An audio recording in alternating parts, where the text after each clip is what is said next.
In today's video, I'm going to teach you how to effectively utilize the not equal function in Excel, a tool incredibly useful for those of you looking to add more nuance and precision to your data analysis, whether you're a seasoned Excel user or someone just dipping their toes into the data analysis waters. Understanding how to leverage this function can significantly elevate the way you interact with your data. So let's dive right in. We'll start by accessing Microsoft 365 Online, a platform that allows us to use Excel right from the comfort of our web browser. To get there, you'll simply navigate to the free Microsoft 365 Online website, which houses Word, Excel, PowerPoint, and more. Once the page loads, your first step will be clicking on the Sign In button. This is your gateway to all the productivity tools Microsoft has to offer online, including our focus for today, Excel.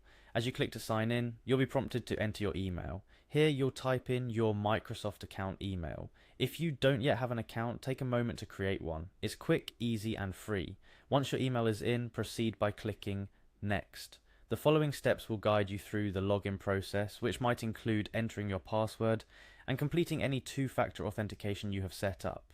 The security steps are crucial for keeping your data and work safe, so be sure to follow them closely. Now, with the login steps out of the way, let's pivot to applying the not equal function within an Excel sheet. We'll use an existing example for simplicity's sake.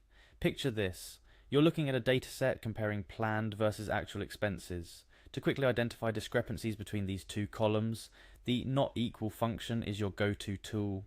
Select an empty cell where you'd like to display the comparison result. With our focus cell selected, we're going to type in the following formula. Equal sign if B5C5 not equal to A equal to. Let's break down what this formula is doing.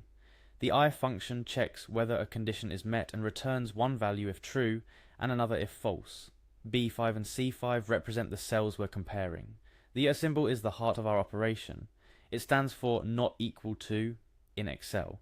If the value in B5 does not match the value in C5, Excel will display not equal to in our selected cell. If they're the same, it says equal to. This simple formula can revolutionize the way you handle data comparisons in Excel.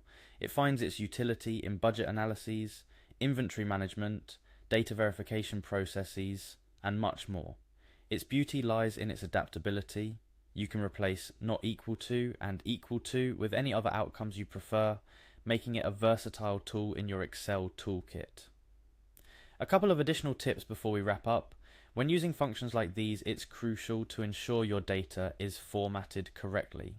Numbers being compared should be in numerical format, while text should be checked for any unintended spaces or typos that could skew your comparison. Excel is precise, so your data needs to be as well. And there you have it, the ins and outs of using the not equal function in Excel online through Microsoft 365. This function is just the tip of the iceberg when it comes to the powerful formulas and tools Excel offers. I encourage you to explore further, experiment with other functions and see how they can apply to your data needs. Remember, understanding your tools is key to leveraging them effectively. Happy analyzing, and here's to making your data work for you in more insightful and impactful ways.